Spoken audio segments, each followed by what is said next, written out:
Thank you, Mr. Chairman. Thank you for your hard work on this very important issue, and also thanks to Ranking Member Grassley. As many of you know, I am a copyright holder of intellectual property, or as Senator Whitehouse said to me coming in my case, quasi-intellectual property. And I resented that, and still would like to associate myself with his remarks, nevertheless. Like Mr. Thoreau, I'm well aware of how important it is that we protect the intellectual property of today's writers and artists and innovators. This affects not just the writers and the producers and the movie stars of movies, but the people who work on the movies, the craftsmen and the technicians and the craft services people, because it changes the business model when this stuff is stolen. And now I have a longer statement on this that I'd like to add to the record, if there's no objection. And Mr. Chairman. I will not. Thank you.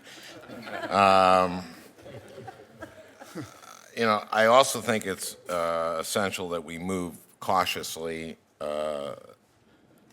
before we create a structure that will direct internet service providers to block content at the domain level. Let me start my questions with Ms. Yee. Ms. Yee, there are many people who believe that the best way to attack this problem is to follow the money and focus on rogue sites' means of financial support rather than targeting and blocking domain names. What do you think of this approach? I realize it would place more of a burden on companies like Visa and on advertising networks, but we have seen great success at shutting down child pornography sites with this approach, and I would think it would be even more effective for pirate sites, especially since these sites exist purely for financial reasons. Have you looked at what percentage of pirated content you could stop with this approach? Well, I wanted to ask you your first question about our ability to interrupt this activity. And as I mentioned in my oral testimony, and similar to domain name registrations, nefarious merchants will find a way to get into the system.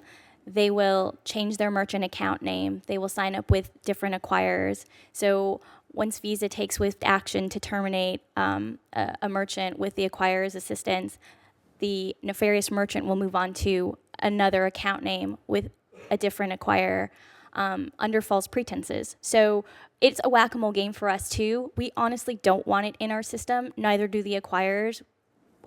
Our policy is very specific. Well, how is this different than on child pornography?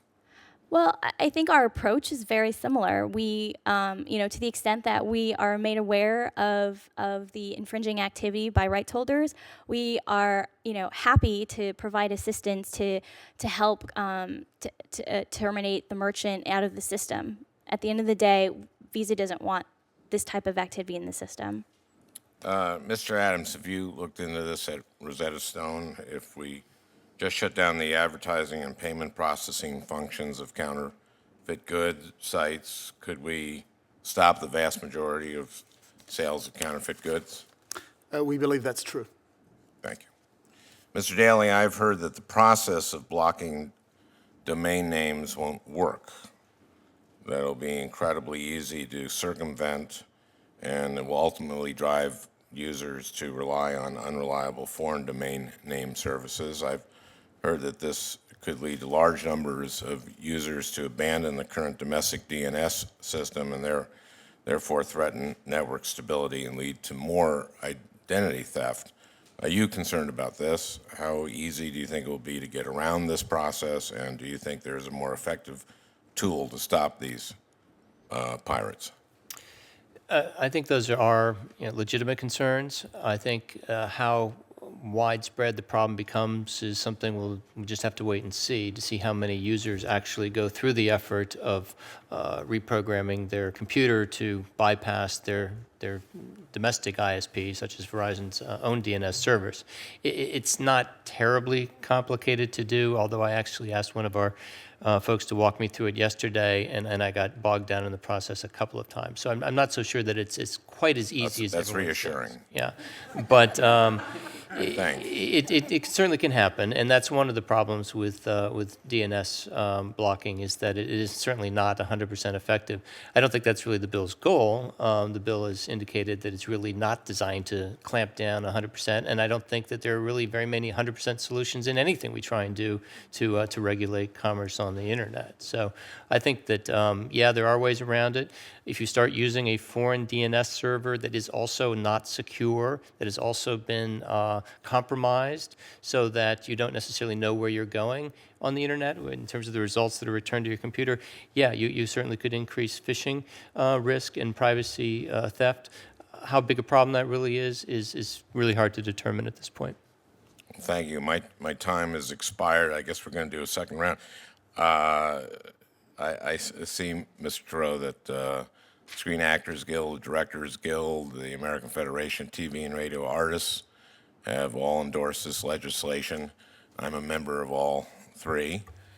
I voted for this bill last year. I'm glad that the chairman has made some modifications. That I'm also interested in the architecture of the internet to make sure that there's as much freedom on it, and you know, I will be back for a second round, I guess. Mr. Chairman.